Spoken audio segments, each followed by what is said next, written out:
ಬಿರಿಯಾನಿ ಒಂದೇ ಎರಡೇ. ಆದರೆ ಯಾವಾಗಲೂ ಒಂದು ದಿವಸನಾದರೂ ಈ ಅನ್ನದ ಹಿಂದಿನ ಅಕ್ಕಿಯನ್ನ ಬೆಳೆಯುವ ರೈತ ಪಟ್ಟಿರುವ ಶ್ರಮ, ಇದ್ರ ಬಗ್ಗೆ ಯೋಚನೆ ಮಾಡ್ತೀವ? ನಾವು ಇಷ್ಟಪಟ್ಟು ಊಟ ಮಾಡುವ ಅನ್ನ ಅಷ್ಟು ಸುಲಭವಾಗಿ ನಮಗೆ ಸಿಗುವಂಥದ್ದಲ್ಲ. ಪ್ರತಿ ಅಕ್ಕಿ ಕಾಳಿನ ಹಿಂದೆ ಒಬ್ಬ ರೈತನ 6 ತಿಂಗಳ ಶ್ರಮ ಇರುತ್ತೆ. ಭೂಮಿಯನ್ನ ಉಳುಮೆ ಮಾಡಬೇಕು, ಬೀಜ ಹಾಕಬೇಕು, ಸಸಿಯನ್ನ ನೆಡಬೇಕು, ಬೆಳೆ ಬರೋ ತನಕ ಕಾಯ್ಬೇಕು, ಕಟಾವು ಮಾಡಬೇಕು, ಭತ್ತವನ್ನ ಮಿಲ್ಗೆ ತೆಗೆದುಕೊಂಡು ಹೋಗಿ ಸಂಸ್ಕರಣೆ ಮಾಡಬೇಕು, ಅಕ್ಕಿಯನ್ನ ಗ್ರಾಹಕನಿಗೆ ತಲುಪಿಸ್ಬೇಕು. ರೈತನ ಬೆವರಿನ ಪ್ರತಿಫಲವಾದ ಆಹಾರವನ್ನ ಎಷ್ಟು ಸುಲಭವಾಗಿ ಬೇಕಾಬಿಟ್ಟಿ ಹಾಳು ಮಾಡ್ತೀವಲ್ಲ, ಇದು ಸರಿನಾ? ಇನ್ಮೇಲಾದ್ರೂ ಫುಡ್ ವೇಸ್ಟೇಜ್, ಆಹಾರ ವ್ಯರ್ಥ ಮಾಡೋದನ್ನ ನಿಲ್ಲಿಸೋಣ.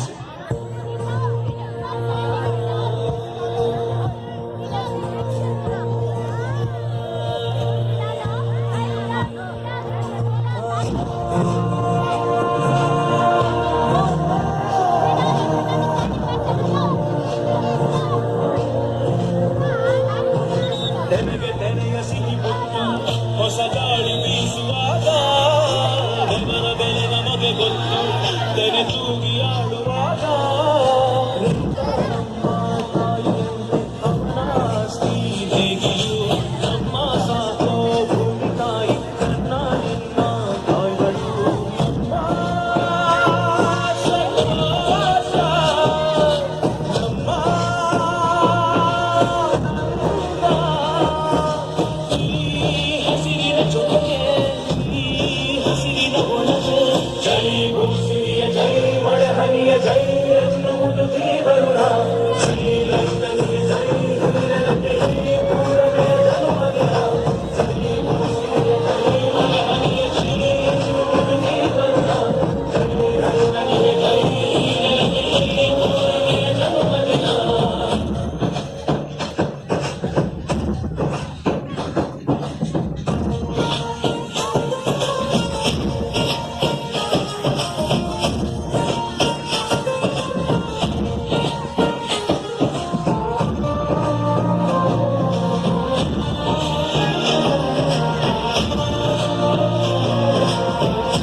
ಮಂಜುನಾಥ ಏನ ಇನ್ನ ಎತ್ತಿನ ಅಂತ ತಲೆ ಮರ್ಸ್ಕೊಂಡು ನೋಡ್ಬೇಕು ಅಂತಿದ್ಯಾ? ನೀವ್ ಇಟ್ಟಿರೋ ಜವಾನ್ ರೈಟ್, ನಾವು ನಿಮ್ ಮನೆ ಗಂಟೆ ಬರ್ಬೇಕೇನು? ಸಾಲ ಮಾಡ್ಬೇಕಾದ್ರೆ ನಾಯಿ ತರ ಬ್ಯಾಂಕ್ ಹತ್ರ ಅಲ್ಲಿದ್ದೀರಾ, ಅದೇ ಸಾಲ ತೀರ್ಸ್ಬೇಕಾದ್ರೆ ನಿಯತ್ತೆ ಇರಲ್ಲ ನಿಮ್ ಹತ್ರ. ಇನ್ನ 15 ದಿವಸದಲ್ಲಿ ಸಾಲ ತೀರ್ಸಿಲ್ಲ ಅಂದ್ರೆ ಮಗನೇ ನಿನ್ ಮನೆ ಜಮೀನ್ ಹರಾಜ್ ಆಗ್ಬಿಡ್ತೀನಿ. ನಾನು ಏನು ಸಾಲ ಮಾಡಿ ವ್ಯವಸಾಯ ಮಾಡಿ ಬದುಕೋಣ ಅಂತ 2 ಲಕ್ಷ ರೂಪಾಯಿ ಸಾಲ ಮಾಡಿ ಸರ್ ಟೈಮ್ ಸರಿ ತೀರ್ಸಿಲ್ಲ ಅಂತ ಹರಾಜ್ ಆಗ್ತೀನಿ ಅಂತಿರಲ್ಲ ಸರ್. ಅವ್ನು ಯಾವ ದೊಡ್ಡ ಮನುಷ್ಯ ಅವನಲ್ಲ ಸರ್. 9,000 ಕೋಟಿ ಸಾಲ ಮಾಡಿ ದೇಶಕ್ಕೆ ಹೋಗ್ಬಿಟ್ಟವ್ರಲ್ಲ ಸರ್. ಅವನೇ ಸರ್ ಮಾಡಕ್ಕಾಗಿದೆ ನಿಮ್ ಕೈಯಲ್ಲಿ? ಯಾಕೆ ನೀನ್ ಮಾಡಿರೋ ಸಾಲ ತೀರ್ಸ ಮೊದಲು? ನನ್ನ ಹತ್ರ 1 ರೂಪಾಯಿ ಇಲ್ಲ ಸರ್. ಯಾವ್ದಾದ್ರು ಬಂದು ನಾಳೆ ಬರ್ತಿರ್ತೀನಿ. ಬ್ಯಾಂಕ್ ನಿಮ್ ಮಾವನ ಮನೆ ಅನ್ಕೊಂಡಿದ್ದೀನಿ ನೀನ್ ಇಷ್ಟಪಟ್ಟು ತಂದು ಕಟ್ಟಕ್ಕೆ. ಇನ್ 15 ದಿವಸದಲ್ಲಿ ಸಾಲ ತೀರ್ಸಿಲ್ಲ ಅಂದ್ರೆ ಟೋಟಲ್ ಫ್ಯಾಮಿಲಿ ಬೀದಿಗೆ ಬಂದ್ಬಿಡ್ತೀರಾ. ಇದೇ ಲಾಸ್ಟ್ ವಾರ್ನಿಂಗ್, ಅರ್ಥ ಆಯ್ತಾ?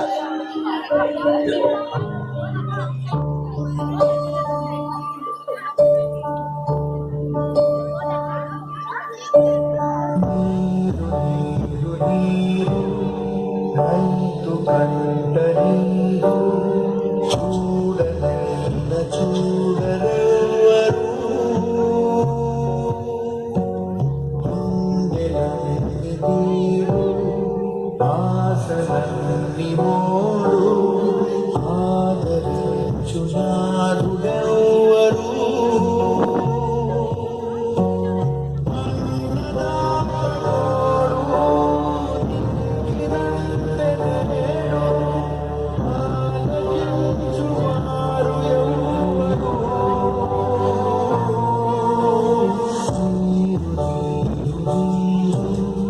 ರೈತು ಕಂಡ ನೀರು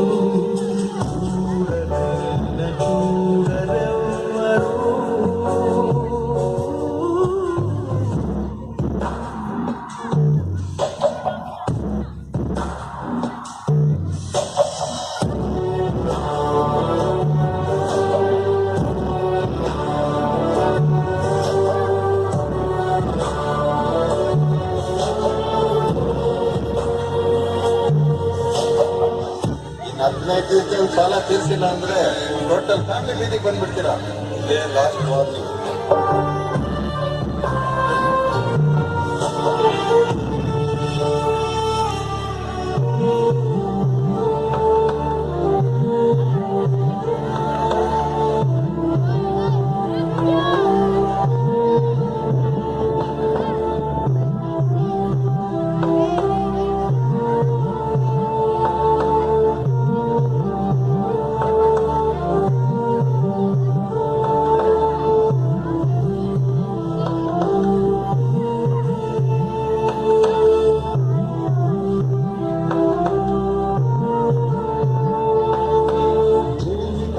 ಯಾರು ನವ ಮರೆತೆ ಮಣ್ಣಿನ ಮಗನು ನೀನು.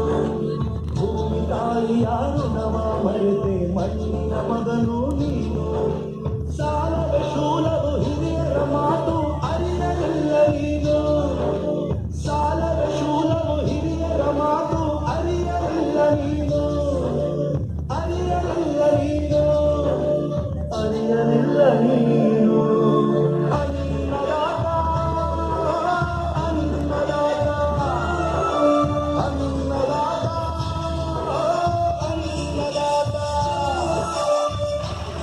ರೈತನ ಆತ್ಮಹತ್ಯೆ ನಡೆದಿದೆ.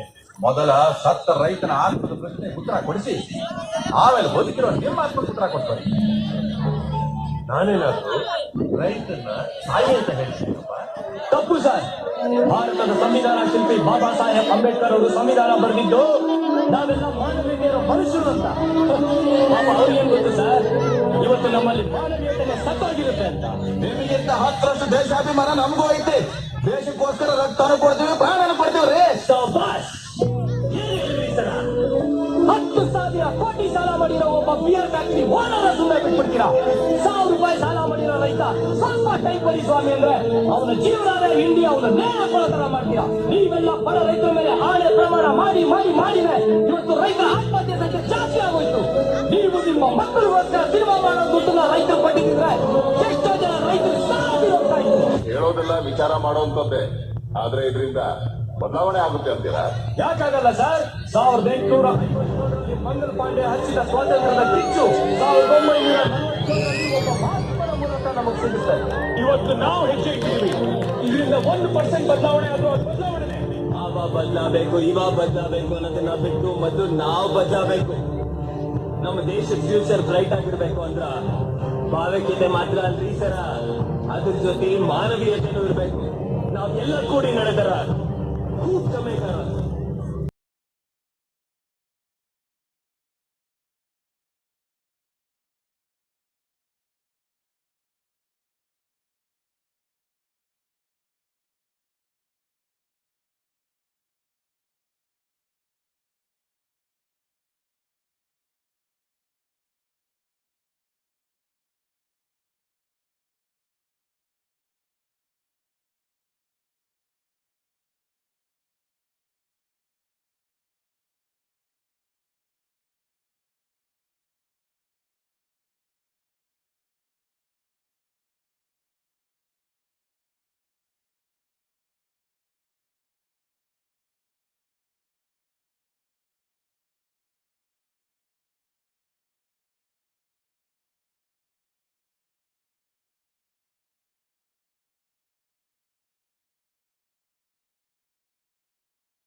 ಸ್ವತಂತ್ರ ಪ್ರಶಾಂತ ಇಡೀ ದೇಶವೀಗ ಈ ನೋವು ನಿರಾಶೆ ಕೊನೆಯಾಯಿತೀಗ ಸೆಳೆವಾಸ ಕೊನೆಗೊಂಡು ಜಯ ಗಂಗಾದಿ ಅಡಿವೆಂದು ಬರದಂತೆ ಉಳಿದಂಥ ನೆನವೇ ದೇಶ, ನನ್ನ ದೇಶ ದೇಶ ನನ್ನ ದೇಶ ದೇಶ ನನ್ನ ದೇಶ ದೇಶ ನನ್ನ ದೇಶ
बोलो भारत माता की